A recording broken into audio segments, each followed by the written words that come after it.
Election commission इंतखाबात फौरी तौर पर EVM पर शिफ्ट करे। वफाकी वज़ीर इत्तलात फवाद चौधरी ने मुतालबा कर दिया।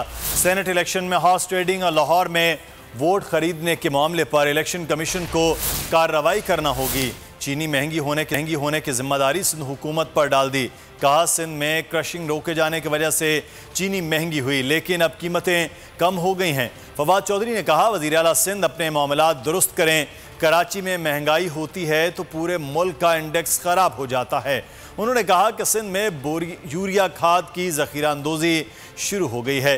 सिंध हुकूमत कोई कार्रवाई नहीं कर रही। हम ये समझते हैं कि अगले तमाम जो अभी बाई इलेक्शंस हैं ये EVM के ऊपर कराने लाजमी है।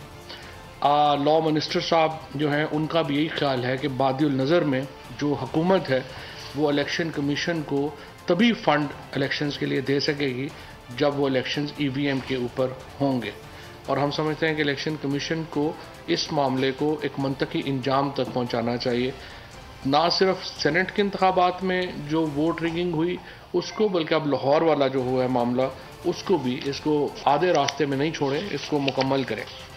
ये चीनी की कीमत में इजाफा हुआ था, ये बुनियादी तौर के ऊपर जब सिंध हुकूमत ने क्रशिंग सीज़न को डिले किया उसकी वजह से जो है वो हमें इजाफा देखने में आया था। वो तकरीबन 60 रुपये के से ज़्यादा जो है वो कमी हो गई है।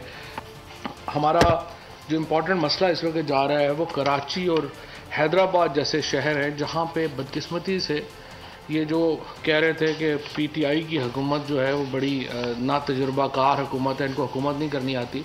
तो जो वहाँ पे 30 साल से बरसर इक़्तिदार हैं उनसे बुनियादी चीज़ों की कीमतें भी कंट्रोल नहीं हो पा रही। और हम दोबारा चीफ मिनिस्टर को ये कहना चाहते हैं कि आप अपने मामलात को दुरुस्त। सब्सक्राइब करें और बेल दबाएं ताकि कोई खबर रह न जाए।